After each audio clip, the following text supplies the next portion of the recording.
नमस्कार। होनहार वीरवान के होत चिकने पात अर्थात महापुरुषों के पहचान उनके बचपन से ही हो जाती है। बचपन से ही उनमें ऐसे गुणों का विकास होता है जिससे भविष्य की रेत पर उनके कदम हमेशा जीवित रहते हैं। हमेशा वे छाप हमें बताते हैं कि इनके बचपन में ऐसी कौन सी घटनाएं घटी थी जिसने उनके जीवन को इतना उज्जवल बनाया। स्वामी विवेकानंद जी का जन्म 12 जनवरी 1863 को दत्त परिवार में हुआ। उनके पिता का नाम विश्वनाथ जी और मां का नाम भुवनेश्वरी देवी था। दोनों ही ने अपने पुत्र में सभी गुण डालने का प्रयास किया। पिता वकील थे और उन्होंने अपनी तरफ से उनकी शिक्षा में कोई कमी नहीं छोड़ी, उनको संगीत की शिक्षा भी दिलवाई। माता धार्मिक विचारों से ओतप्रोत थी और रामायण और महाभारत की कहानियां सुनाकर उनका विकास करती थी। स्वामी विवेकानंद जी बचपन से ही बड़ी चंचल प्रवृत्ति के थे। साधु सन्यासियों से उन्हें कुछ अनजाना सा प्रेम था। कोई भी साधु उनके घर पर आता तो वो तुरंत जाकर उनको कुछ ना कुछ घर की चीज उठाकर दे देते थे। एक बार उनकी मां ने उनके जन्मदिन पर एक नई धोती उनको पहनाई। थोड़ी ही देर में कोई साधु द्वार पर आए और उन्होंने अपनी वो नई धोती ही निकालकर उनको दे दी। मां ने जब यह देखा तब के बाद जब कोई भी साधु की आवाज वो सुनते तो उनको कमरे में बंद कर दिया जाता। साधु जैसे ही आसपास आते थे तो विवेकानंद जी को उनसे अलग रखा जाता था, भेंट करने नहीं दिया जाता था। लेकिन जीवन तो उनका कुछ और ही था, बांधने से क्या होता। स्वामी जी 6 साल की उम्र में पाठशाला के लिए तैयार किए गए। पाठशाला में गए लेकिन कुछ सहपाठियों से कुछ ऐसी बातें सीखी कि माता पिता ने यह निश्चय किया कि घर में ही पाठशाला चलाई जाएगी और उन्होंने घर में ही उनके लिए पाठशाला खोल दी। उस पाठशाला में उनके आसपास के पड़ोस के बच्चे भी आने लगे और वहां पर अध्यापक को नियुक्त किया गया। वह अध्यापक जब विवेकानंद जी को देखते तो वह पाते थे कि वो हमेशा सोने की अवस्था में रहते थे। लेकिन जब वो उनसे प्रश्न पूछते कि मैंने क्या पढ़ाया, वो तुरंत बता देते हुए। एक बार की बात है, स्वामी जी ध्यानमग्न एक कमरे में बैठे थे। आसपास जो बच्चे खेल रहे थे उन्होंने देखा कि एक सांप उनकी तरफ बढ़ रहा था। वो सांप स्वामी जी के पास गया। तुरंत ही बच्चों ने उनके घर वालों को बुलाना उचित समझा और वो उनके घर वालों को बुला लाए। अब घर वालों के पास भी कोई और उपाय नहीं था। अगर वो शोर मचाते तो हो सकता था कि वो सांप उन्हें डंक मार देता। इसीलिए वो सब चुपचाप दरवाजे में से देखते रहे। उन्होंने देखा कि सांप थोड़ी ही देर में स्वामी जी को देखकर वहां से चुपचाप चला गया। घर वालों ने पूछा कि तुमने सांप से बचने का प्रयत्न क्यों नहीं किया? स्वामी जी ने बताया कि मुझे तो पता ही नहीं कि कोई सांप भी मेरे पास था, मैं तो आनंद में मग्न था। इस प्रकार स्वामी जी ध्यान मग्न होकर भगवान के ध्यान में ऐसे मग्न होते थे कि उन्हें और किसी चीज की सुध ही नहीं रहती थी। स्वामी जी के भीतर हमेशा कुछ नया कर गुजरने की इच्छा हमेशा रहती थी। वो हमेशा कुछ ना कुछ नया करने की चाह में रहते थे। बचपन से ही अलग से कुछ करना उनकी प्रवृत्ति में शामिल था। एक और गुण था उनके व्यक्तित्व का, करुणा। एक बार उन्होंने अपने मित्रों के साथ पिकनिक का कार्यक्रम बनाया। जिस दिन पिकनिक जाना था उस दिन उनका एक सहपाठी बीमार हो गया। उन्हें तुरंत से अपना पिकनिक का कार्यक्रम स्थगित करना पड़ा और वो अपने मित्र के पास पहुंच गए और जब तक वह मित्र ठीक नहीं हुआ तब तक उसके साथ ही रहे और उसकी खूब सेवा की।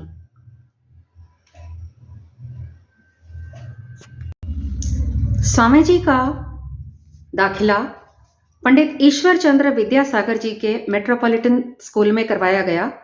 वहां उनसे कहा गया कि आपको अंग्रेजी भाषा तो सीखनी ही पड़ेगी। प्रारंभ में तो स्वामी जी ने मना कर दिया, लेकिन जब उनके ऊपर दबाव बनाया गया तो उन्होंने प्रथम श्रेणी में अंग्रेजी परीक्षा पास की और बहुत अच्छे तरीके से अंग्रेजी पढ़ना सीख गए। स्वामी जी साहसी प्रवृत्ति के बचपन से ही थे। एक बार बचपन में वो एक मित्र के घर गए। उनके मित्र के घर में एक पेड़ था। उस पेड़ पर बच्चे खेलते कूदते तो उस मित्र के दादाजी बड़े परेशान होते थे। तो दादाजी ने उनसे कहा, इस पेड़ पर एक ब्रह्म राक्षस रहता है जो आप सबको खा जाएगा अगर तुम इस पर चढ़ोगे। अब बहुत सारे बच्चे जो थे वो डर गए और वहां से भाग गए, लेकिन स्वामी विवेकानंद जी पेड़ से उतरे ही नहीं। जब दादाजी आए तो उन्हें खबर मिली कि दादाजी आ गए हैं, तो वो तुरंत नीचे उतर कर आए और थोड़ी ही देर में जब दादाजी वापस चले गए वो फिर से पेड़ पर चढ़ गए। तो जिनके वो दादाजी थे उस मित्र ने पूछा कि तुम ऊपर मत चढ़ो, ब्रह्म राक्षस तुम्हें खा जाएगा। तो उन्होंने कहा कि अगर ब्रह्म राक्षस इस पेड़ पर होता वो कब की मेरी गर्दन मरोड़ चुका होता। इस प्रकार साहसी प्रवृत्ति उनके बचपन से ही उनके अंदर विद्यमान थी। उनके भीतर एक अद्भुत स्मरण शक्ति थी।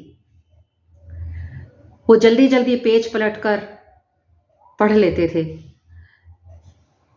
जबकि और विद्यार्थी इतनी जल्दी नहीं पढ़ पाते थे। वो तुरंत से पढ़कर पुस्तक बंद कर देते थे। जब सब उनसे पूछते कि तुम इतनी तीव्रता से कैसे पढ़ लेते, उन्होंने बताया कि किताब को पढ़ने का भी एक तरीका होता है। आत्मा नियंत्रण, निरंतर अभ्यास और एकाग्रता से हम जल्दी पढ़ सकते हैं। स्वामी जी बचपन से ही आदर्शवादी ही नहीं, एक शुचितापूर्ण जीवन जीने वाले व्यक्ति थे। वो कहीं ना कहीं ये जानते थे कि शुचिता और आध्यात्मिकता के बिना, ब्रह्मचर्य के बिना जीवन अपूर्ण है। अध्यात्म की तरफ उनका ध्यान था, इसीलिए उन्होंने आजीवन ब्रह्मचर्य का पालन करने का निश्चय किया। स्वामी जी निरंतर नए नए अभ्यास करते थे, निरंतर नई नई ऊर्जा को महसूस करते थे। ऐसा बताया जाता है कि जब वो सोने जाते थे तो एक प्रकाश उनके आज्ञा चक्र पर विद्यमान होता था, जो उन्हें धीरे धीरे बढ़ता हुआ प्रतीत होता था।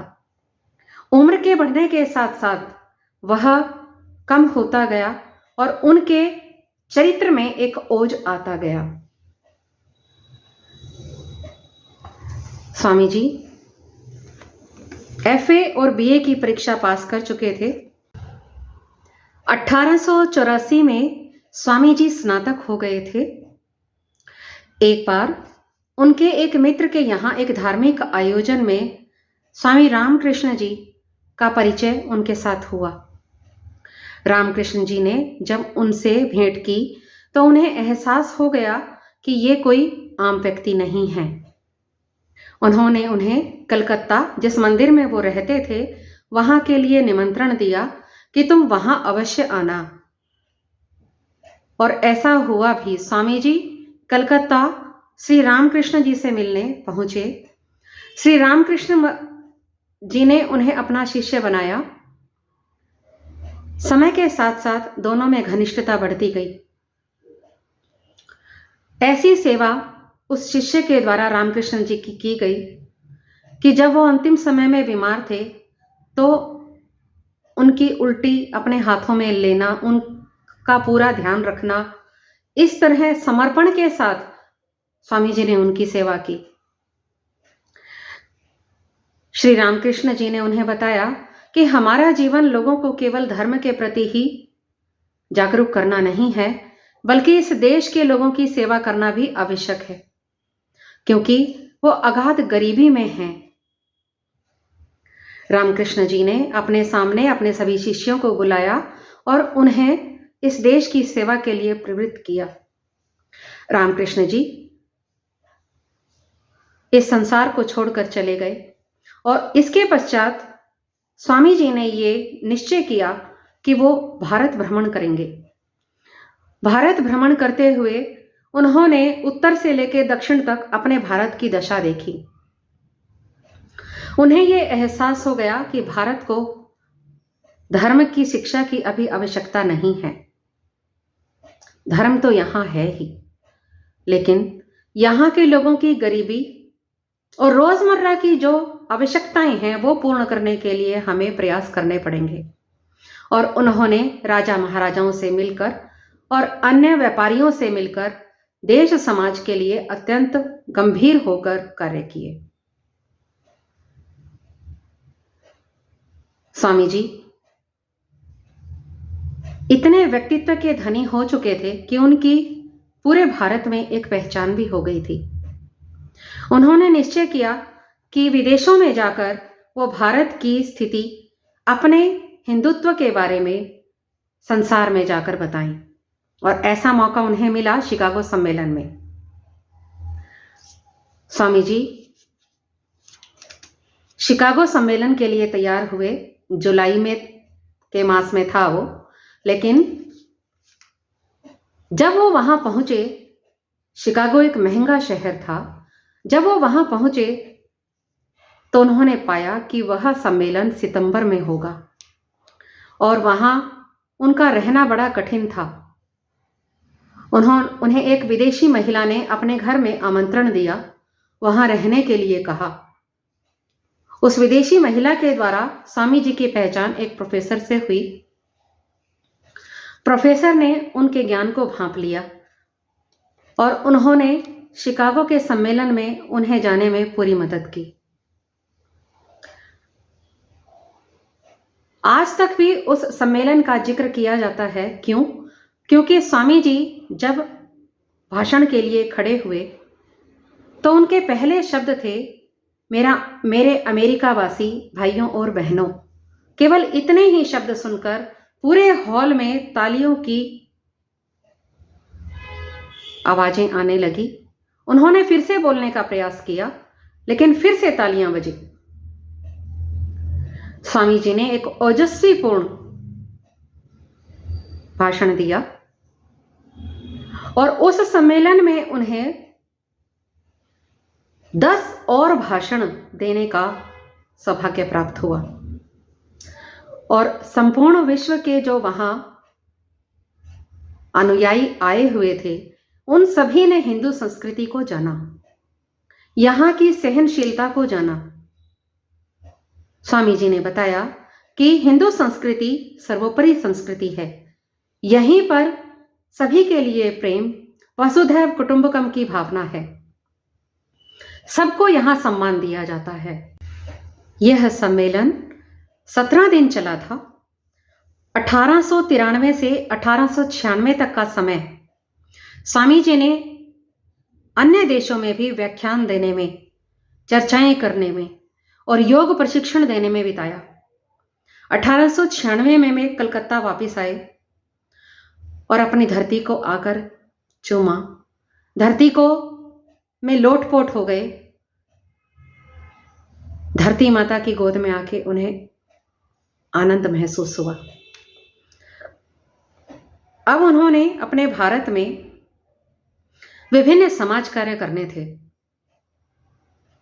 विदेश से बहुत सारे शिष्य भी उनके साथ आए। उनमें एक महिला भी थी, मार्गरेट, जिसको आगे जाकर भगनी देवी निवेदिता के नाम से जाना गया। भगनी निवेदिता ने स्त्रियों की शिक्षा के लिए अपना जीवन लगाया और स्वामी जी के चरणों में स्थान पाया।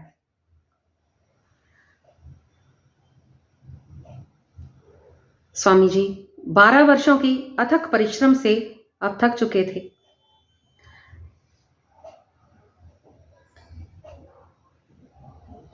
एक बार उन्होंने फिर से अपने शुरू किए काम विदेशों में देखने की इच्छा जाहिर की और फिर से वो विदेश में होकर आए।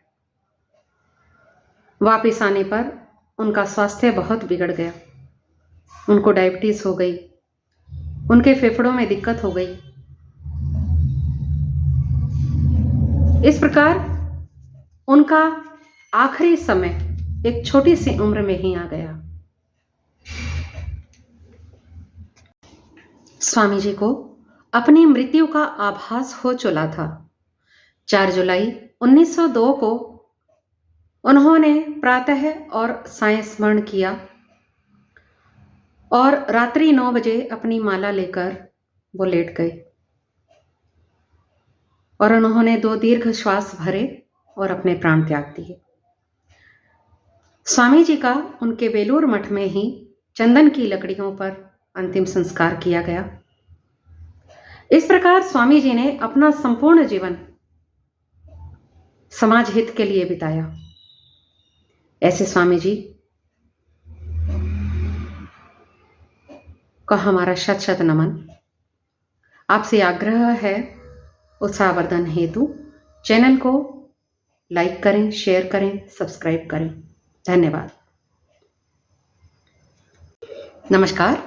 होनहार वीरवान के होत चिकने पात, अर्थात महापुरुषों के पहचान उनके बचपन से ही हो जाती है। बचपन से ही उनमें ऐसे गुणों का विकास होता है जिससे भविष्य की रेत पर उनके कदम हमेशा जीवित रहते हैं।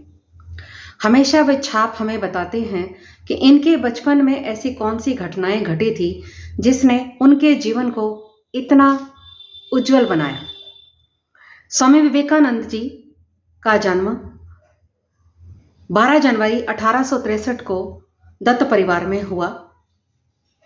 उनके पिता का नाम विश्वनाथ जी और मां का नाम भुवनेश्वरी देवी था। दोनों ही ने अपने पुत्र में सभी गुण डालने का प्रयास किया। पिता वकील थे और उन्होंने अपनी तरफ से उनकी शिक्षा में कोई कमी नहीं छोड़ी, उनको संगीत की शिक्षा भी दिलवाई। माता धार्मिक विचारों से ओतप्रोत थी और रामायण और महाभारत की कहानियां सुनाकर उनका विकास करती थी। स्वामी विवेकानंद जी बचपन से ही बड़ी चंचल प्रवृत्ति के थे। साधु सन्यासियों से उन्हें कुछ अनजाना सा प्रेम था।